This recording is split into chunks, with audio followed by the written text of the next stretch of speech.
Good morning and welcome আরো একবার তোমাদের অ্যাপেক্স কম্পিটিটিভ স্টাডি সেন্টার। আর তোমরা জানো চাকরির পরীক্ষায় বিশ্বস্ত প্রতিষ্ঠান দীর্ঘদিন ধরে চলছে আমাদের। আর একটা বিশেষ খবর তোমাদের জন্য, অগ্নিবীরে আমাদের ফ্রি অ্যাডমিশন চলছে। যোগাযোগ গণেশ স্যার, আর ফোন নাম্বার মহিষাদল, এই ফোন নাম্বার। ঠিক আছে, সবাই নোট করে নাও। আর আজকের ক্লাসে তোমাদের চলে যাই আমি দ্রুত। তো আজকে আমরা যেটা জানবো সেটা হচ্ছে গিয়ে কি না, আজকে দেখছি যে কয়েকটা প্রশ্ন নিয়ে আমি আলোচনা করবো, যে প্রশ্নগুলো বিভিন্ন পরীক্ষায় তোমাদের যে কম্পিটিটিভ এক্সাম গুলো রয়েছে ঘুরে ফিরে বিভিন্ন পরীক্ষায় সেগুলো এসেছে। একটু দ্রুত আমি তোমাদের আলোচনা করে দিই। সঠিক উত্তরগুলো কোনটা হবে, কেন হবে, ছোট্ট খুব ব্রিফলি আমি তোমাদের বলছি। দেখো, প্রথম কোশ্চেন রয়েছে যে find the correctly spelled out, অর্থাৎ মিসস্পেলড কিছু শব্দ তোমাদের অপশন চার্টে করে দেওয়া থাকবে।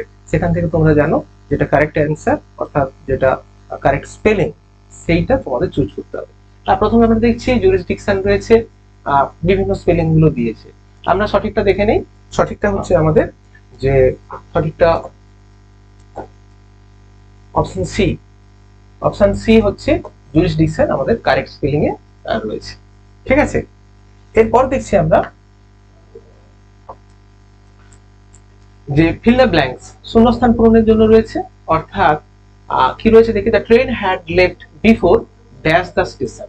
তাহলে আমি সবসময় বলেছিলাম টেন্সের ক্ষেত্রে, বারবার এক্সাম্পল দিয়ে এটা করিয়েছি যে দুটো ইনসিডেন্টই পাস্ট, একটা একটু বেশি অতীত আর একটা পরে। সেক্ষেত্রে আমরা পাস্ট পারফেক্ট টেন্সটা ব্যবহার করব। দেখি যদি আসি অপশনে কি রয়েছে আমাদের।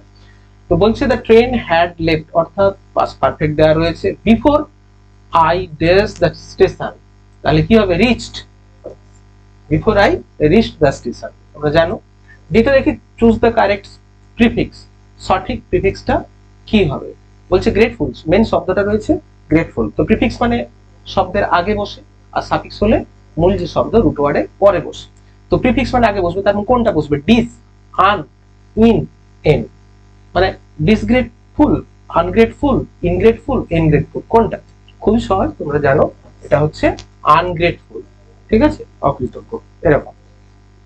তো নেক্সট পেজে যাচ্ছি। তারপরে রয়েছে যে select the appropriate meaning of the following, idioms and phrase তোমাদের অনেক করিয়েছি অফলাইন ক্লাসে। তোমরা অনেক পরীক্ষাও দিয়েছো, অনেক সেট দিয়েছো, সেট টেস্ট দিয়েছো, যেখান থেকে তোমরা অনেকটাই জানো তোমরা ওখানে। তো নেচার ইন হট ওয়াটার, খুব খুব সাধারণভাবে তোমাদের কাছে খুব পরিচিত, বারবার করানো হয়েছে।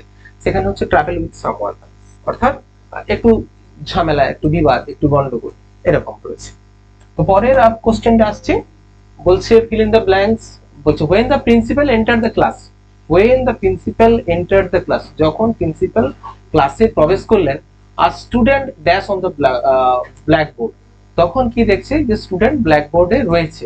তাহলে দুটো ইনসিডেন্ট অতীতের, একটা যদি প্রেজেন্ট সিম্পল পাস্টে হয়, দ্বিতীয়টা ন্যাচারালি এখানে যে অপশন রয়েছে পাস্ট কন্টিনিউয়াস। অর্থাৎ যখন প্রিন্সিপাল ঢুকেছিলেন তখন কি দেখছিলেন, যে স্টুডেন্টটা বোর্ডে কাজ করছে, চলছে, তার মানে পাস্ট কন্টিনিউয়াস। অর্থাৎ তাহলে কোনটা হচ্ছে, was writing on the board, তখন বোর্ডে লিখছেন।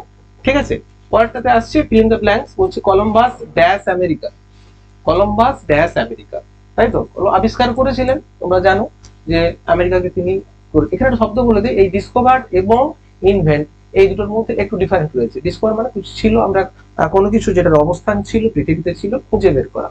তো আমেরিকা তো ছিলই, কিন্তু আমাদের অজানা ছিল, জাস্ট কলম্বাস সেটা ফার্স্ট ডিসকভার করলেন। তাহলে করেছিলেন সিম্পল পাস্ট, সেক্ষেত্রে কি হবে, ডিসকভার্ড, কলম্বাস ডিসকভার্ড আমেরিকা। ঠিক আছে, তো নেক্সট পেজে যাচ্ছি। নেক্সট রয়েছে feel in the blank when the, এটা হয়েছে অলরেডি। এরপরে বলছে fill in the blank with the correct spelling, আবার স্পেলিং রয়েছে। বলছে the salt spray has gradually dash the bridge, ধীরে ধীরে ব্রিজটাকে ধ্বংস করে দিচ্ছে সল্ট স্প্রের ফলে। এখানে করোডেড রয়েছে, র্যাভেজড রয়েছে, স্পয়েলড রয়েছে, ডেমোলিশড রয়েছে। ঠিক আছে, স্পয়েলড হয় কাদের জন্য, যারা হিউম্যান বিংস বা কোনো যারা প্রাণ আছে, এরকম কোনো কিছু নষ্ট হলে আমরা স্পয়েলড বলি। বাট একটা ব্রিজ, এটা একটা কনস্ট্রাকশন, সেক্ষেত্রে যদি সেটা নষ্ট হয় আমরা দেখবো কি না, সেটা ডেমোলিশড। তাহলে অ্যান্সার হচ্ছে ডেমোলিশড। ঠিক আছে, বলছে কারেক্ট দ্য স্পেলড ওয়ার্ড, আবার সঠিক বানানটা খুঁজে বের করতে হবে। এখানে রয়েছে গ্যারান্টি শব্দটা, গ্যারান্টি কোনটা ঠিক, গ্যারান্টি অপশন সি। ঠিক আছে, অপশন সি হচ্ছে গ্যারান্টি কারেক্ট স্পেলিং। এরপর আসছে select the appropriate meaning of the following, অর্থাৎ idioms and phrase. Blue blood বহুবার হয়েছে তোমাদের, আর বলার নতুন করে কিছু নেই। আর তোমরা যদি এটা লাইভ ক্লাসে থাকতে নিশ্চয়ই তোমাদের উত্তরগুলো নিতে আমাদের সুবিধা হতো, তোমরা সবাই এক্সাইটেড নিশ্চয়ই। তো দেখছি এখানে বলছে member of the reptile family, একদম নয়। বলছে blood colour change in blue, তাও নয়। Belonging to the working class society, তাও নয়। Member of aristocratic and noble family, একদম ডি হচ্ছে কারেক্ট অ্যান্সার। এরপর আসছে আবার একই idioms and phrases, raining cats and dogs, মানে রেনিং হেভিলি। অপশনে অন্য কিছু আলোচনার দরকারই নেই, এটা তোমাদের একদম খুব পরিচিত একটা ইডিয়ামস। নেক্সট আসছে, নেক্সট বলছে fill in the blanks with the correct word. বলছে সঠিক শব্দটা বেছে নিতে হবে। দেখতে পাচ্ছ তোমরা সবাই, ফ্লিট রয়েছে, গ্যাং রয়েছে, ক্রিউ রয়েছে, ফ্লক রয়েছে, মানে কি কালেকটিভ নাউন রয়েছে, কালেকটিভ নাউনের কাজ দেওয়া রয়েছে। বলছে the shepherd was looking for the dash of the sheep, শিপের জন্য, শিপের ভেড়ার দলকে কি বলি আমরা? ফ্লক অফ শিপ, একদম। এই ফ্লক অফ শিপ হচ্ছে কালেকটিভ নাউন, ভেড়ার দলের জন্য ব্যবহার করা হয়। তাহলে তোমাদের কাছে খুব দ্রুত সংক্ষেপে যে আলোচনাটা সারলাম, দেখলেন বিভিন্ন পরীক্ষায় থাকে। আর এই আইটেম গুলো বারবার বিভিন্ন কালেকটিভ নাউন থাকবে, মিসস্পেলড ওয়ার্ড থাকবে, ইডিয়ামস এন্ড ফ্রেজ থাকবে, আর টেন্সের ভার্বের একটা কাজ থাকবে। তো এইগুলো ন্যাচারালি আমরা প্রত্যেকটা বিষয়ে কম বেশি দেখতে পাচ্ছি, এগুলো থাকছে। ঠিক আছে, তো তোমরা অফলাইনে যেভাবে ক্লাসগুলো করছো করো, আর যে কনফিউশন, যে কোশ্চেন গুলো তোমাদের বারবার আমরা অনলাইনে ভিডিও ক্লাসে আমরা তোমাদের দেখিয়ে দেবো, যে সেগুলো তোমরা দেখবে, তোমাদের নিশ্চয়ই একটু প্র্যাকটিস ভালো হয়ে যাবে, তোমাদের চর্চাটাও অনেক বেশি ভালো হতে থাকবে। সুতরাং এরকম চলুক, আর তোমরা অফলাইনে ক্লাসগুলো তোমাদের চলতে থাকুক। ঠিক আছে, আজ এই পর্যন্ত, পরে নেক্সট